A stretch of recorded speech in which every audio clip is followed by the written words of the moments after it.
എല്ലാവർക്കും നമസ്കാരം. പുതിയൊരു വീഡിയോയിലേക്ക് സ്വാഗതം. ബംഗാളിൽ BJP അധികാരത്തിൽ എത്തുന്നതിന് മുന്നേ കഴിഞ്ഞ 15 വർഷം ബംഗാൾ ഭരിച്ചുകൊണ്ടിരുന്നത് TMC ആയിരുന്നു, തൃണമൂൽ കോൺഗ്രസ് ആയിരുന്നു.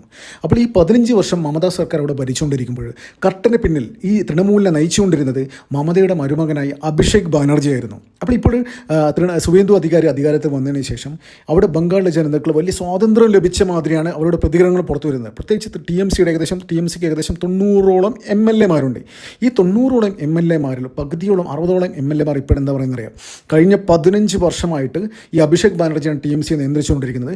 ഓരോ ഇലക്ഷൻ വരുമ്പോഴും അവിടെ ഇലക്ഷൻ മത്സരിക്കാൻ വേണ്ടിയിട്ട് MLA-മാരോട് 5 കോടി രൂപയാണ് ഈ അഭിഷേക് ബാനർജി ആവശ്യപ്പെട്ടത് എന്നാണ് ഇപ്പോൾ തിരഞ്ഞെടുക്കപ്പെട്ട 2026 അസംബ്ലി ഇലക്ഷനിൽ തിരഞ്ഞെടുക്കപ്പെട്ട 60ഓളം TMC MLA-മാർ പറഞ്ഞത്. അപ്പോൾ അവർ പറയുന്നത് ഞങ്ങളുടെ ഈ തെളിവുണ്ട്, അഭിഷേക് ബാനർജിക്ക് 5 കോടി രൂപ കൊടുത്തതിന് തെളിവുണ്ട് എന്നാണ് അവരടക്കം പറയുന്നത്. അപ്പോൾ ഇപ്പോൾ പൊട്ടുന്നതിനെ ബംഗാൾ വലിയ രാഷ്ട്രീയ വിവാദം പുറപ്പെട്ടിരിക്കുകയാണ്. കഴിഞ്ഞ ദിവസം അഭിഷേക് ബാനർജി മാധ്യമങ്ങൾക്ക് മുന്നിൽ വന്നിട്ട് പൊട്ടിക്കരഞ്ഞിരിക്കുകയാണ്. അതായത് ആത്തിഖ് അഹമ്മദിനെ, അത് ഉത്തർപ്രദേശിലെ വലിയ ഡോണായിരുന്നു ആത്തിഖ് അഹമ്മദിനെ കൊന്ന മാതിരി എന്നെയും കൊലപ്പെടുത്താനാണ് സുവേന്ദു അധികാരി സർക്കാർ ലക്ഷ്യം വെക്കുന്നത് എന്നാണ് അഭിഷേക് ബാനർജി മാധ്യമങ്ങൾക്ക് മുന്നിൽ വന്ന് പൊട്ടിക്കരഞ്ഞത്. അപ്പോൾ ഏത് കോണ്ടക്സ്റ്റിലാണ് അഭിഷേക് ബാനർജി ഇത്തരത്തിൽ ഒരു കാര്യം പറഞ്ഞത്? അതായത് കൊൽക്കത്ത ഹൈക്കോടതി ഒരു വലിയ ഉത്തരവിട്ടിരുന്നു. അഭിഷേക് ബാനർജി കൊൽക്കത്ത സിറ്റിയിൽ ഏകദേശം 2 ഏക്കറോളം സർക്കാർ ഭൂമി കയ്യേറിയിട്ട് അവിടെ വലിയ മണിമാളിക പണിതു. ഏകദേശം 100-100ഓളം കോടി രൂപ പൊട്ടിച്ചിട്ടാണ് വലിയ മണിമാളിക അവിടെ പണിതത്. നിങ്ങളൊന്ന് കാര്യം നോക്കണം, രാജ്യത്തെ ഏറ്റവും വലിയ കോർപ്പറേറ്റുകൾ പോലും ഇത്തരത്തിലുള്ള എമൗണ്ട് സ്പെൻഡ് ചെയ്തിട്ട് മണിമാളിക പണിതിട്ടില്ല. അപ്പോൾ അങ്ങനെ ഇരിക്കുകയാണ് കൊൽക്കത്തയിൽ TMCയുടെ ഒരു സാധാ MP ആയ ഒരാൾ കൊൽക്കത്ത സിറ്റിയിൽ ഇത്ര ഹൈലി എക്സ്പെൻസീവായ ഒരു സിറ്റിയിൽ ഇത്തരത്തിലൊരു മണിമാളിക പണിതത്. അപ്പോൾ സർക്കാരിൻ്റെ ഉത്തരവ് നടപ്പാക്കാൻ സുവേന്ദു അധികാരി നിർബന്ധിതനാകുന്നു. പെട്ടെന്ന് സുവേന്ദു അധികാരി സർക്കാർ പറയുന്നു 7 ദിവസത്തിനുള്ളിൽ ഈ ഭൂമി ഒഴിഞ്ഞു പോകണം, ഇല്ലെങ്കിൽ ബുൾഡോസർ വെച്ച് ഇടിച്ച് നിരത്തുമെന്നാണ് സുവേന്ദു അധികാരി പറഞ്ഞത്. സുവേന്ദു അധികാരി ഓൾറെഡി ബംഗാളിൽ ഒരു വലിയ രീതിയിലുള്ള ഒരു ഒഴിപ്പിക്കൽ നടപടി, ഒരു ഡ്രൈവ് നടന്നുകൊണ്ടിരിക്കുകയാണ്. ഇല്ലീഗൽ എൻക്രോച്ച്മെൻറ്റും സർക്കാർ ഭൂമി കയ്യേറിയൊക്കെ ബുൾഡോസർ വെച്ച് ഇടിച്ച് നിരത്തിയാണ്. കഴിഞ്ഞ ദിവസം ഈ ഫാൾട്ടൊക്കെ ഏകദേശം 12 കിലോമീറ്റർ ഇപ്പുറത്തൊരു സ്ഥലത്ത് തൃണമൂലിൻ്റെ ഒരു സുഡാപ്പി നേതാവ് കെട്ടിപ്പൊക്കിയ 8 നിലയുള്ള വലിയൊരു ഫ്ലാറ്റ് ബുൾഡോസർ വെച്ച് ഇടിച്ച് നിരത്തുന്ന ഒരു വീഡിയോ സോഷ്യൽ മീഡിയയൊക്കെ ഭയങ്കര വൈറലായിരുന്നു.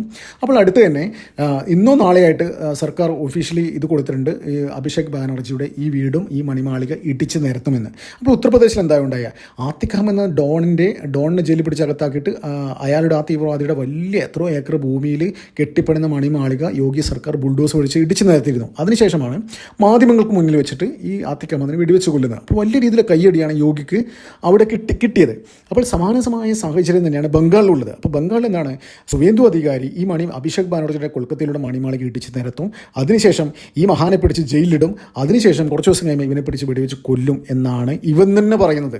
അപ്പോൾ വലിയ രീതിയിലുള്ള കയ്യടി തന്നെയാണ് ഈ സുവേന്ദു അധികാരിക്കും. എങ്ങനെയാണ് ഉത്തർപ്രദേശ് ജനങ്ങൾ യോഗിക്ക് കയ്യടി കൊടുത്തത്, അതേമാതിരി തന്നെയാണ് ബംഗാൾ ജനങ്ങളും സുവേന്ദു അധികാരിക്ക് കയ്യടി കൊടുത്തുകൊണ്ടിരിക്കുന്നത്. അതിൻ്റെ ഫലം നമ്മൾ കണ്ടു. ഈ ഫാൾട്ട ഉപതെരഞ്ഞെടുപ്പിൽ ഏകദേശം BJP ജയിച്ചത്, അതുകൊണ്ട് അവിടെ എത്ര 40% മുസ്ലിങ്ങളുള്ള ഒരു സ്ഥലമാണ്. അവിടെ പോലും BJP ജയിച്ചത് 1,21,400,000 വോട്ടിൻ്റെ ഭൂരിപക്ഷത്തിനടുത്താണ് BJP അവിടെ ജയിച്ചു കയറിയത്. അപ്പോൾ അത്രത്തോളം ജനങ്ങളുണ്ടല്ലോ. കഴിഞ്ഞ 15 വർഷമായിട്ട് ഈ മമതാ സർക്കാർ അടിച്ചമർത്തിയിട്ട് TMCയുടെ നേതാക്കൾ അവരെ ഭയപ്പെട്ടിട്ടായിരുന്നു ജനങ്ങൾ വോട്ട് ചെയ്തുകൊണ്ടിരുന്നത്. അപ്പോൾ അവരുടെ ഭയം മാറി.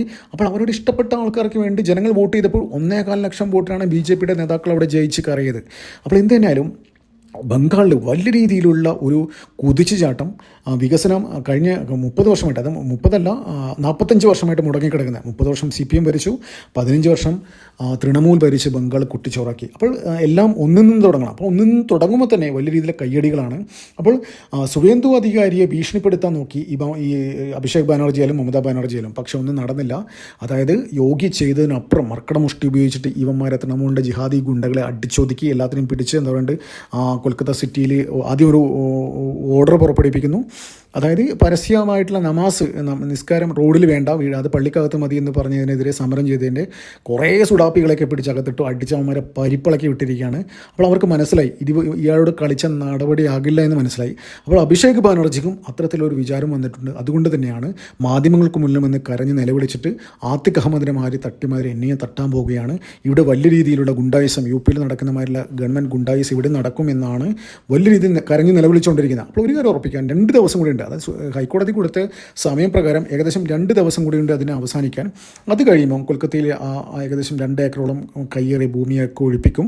അവിടെ വലിയ രീതിയിലുള്ള എന്തെങ്കിലും വ്യവസായങ്ങൾ സുവേന്ദു അധികാരിയുടെ നേതൃത്വത്തിൽ കൊണ്ടുവരുന്നില്ല കാര്യത്തിൽ ഒരു സംശയമില്ല. അപ്പോൾ ബംഗാളിലെ ജനങ്ങൾ വലിയ രീതിയിൽ കയ്യടികളോട് കൂടിയാണ് സുവേന്ദു അധികാരിയെ സ്വീകരിച്ചത്. അപ്പോൾ എല്ലാം കഴിഞ്ഞ ദിവസം നമ്മൾ കണ്ടു, സോഷ്യൽ മീഡിയയിലൊക്കെ ഭയങ്കര ട്രെൻഡായ ഒരു കാര്യമുണ്ട്. അതായത് പോലീസുകാരെ ആക്രമിക്കുന്ന സമയത്ത് സുവേന്ദു അധികാരി ഓടി അവിടെ എത്തുകയും പോലീസുകാർക്ക് നല്ല ആത്മവിശ്വാസം കൊടുക്കുകയും ചെയ്യുന്നു. അത് നിങ്ങൾ ആരെങ്കിലും ആക്രമിക്കാമെന്ന് കഴിഞ്ഞാൽ തിരിച്ച് ഒരു കാരണവശാലും അവർ വെറുതെ വിടരുത്, നല്ല രീതിയിൽ പെരുമാറിക്കോ, ഒരു കാരണവശാലും നിയമം കയ്യിലെടുക്കാൻ ജനങ്ങളെ അനുവദിക്കരുത്. അതായത് അങ്ങനെയാണ് പറഞ്ഞത്. അപ്പോൾ സുവേന്ദു അധികാരി വന്ന് അവിടെ സംസാരിക്കുന്ന വീഡിയോ സോഷ്യൽ മീഡിയയിൽ വലിയ വൈറലായിരുന്നു. എന്താ പറഞ്ഞ അദ്ദേഹം, അതായത് നിങ്ങളാരെങ്കിലും നിയമം നമ്മളാരും നിങ്ങളാരെങ്കിലും കയ്യിൽ ഇത് നിയമം കയ്യിലെടുത്ത് കഴിഞ്ഞാൽ സർക്കാർ കയ്യും കെട്ടി നോക്കി നിൽക്കില്ല. അതായത് ഭരണത്തിന് തലപ്പേരി മുഖ്യമന്ത്രി ഞാനാണെങ്കിലും AC റൂമിലിരിക്കുന്ന ഭരിക്കാനല്ല ഞാൻ വന്നിരിക്കുന്നത്. അതായത് പോലീസുകാർക്കും സർക്കാർ സംവിധാനങ്ങൾക്ക് എല്ലാവിധ സഹായങ്ങളും നൽകാനും അവർക്ക് ആത്മവിശ്വാസം നൽകാനും ഞാൻ എന്നും കൂടെ ഉണ്ടാകും, ഫീൽഡിലുണ്ടാകും എന്നാണ് നമ്മുടെ സുവേന്ദു അധികാരി പറഞ്ഞത്. അപ്പോൾ വലിയ രീതിയിലുള്ള ഒരു സപ്പോർട്ടാണ് ബംഗാളി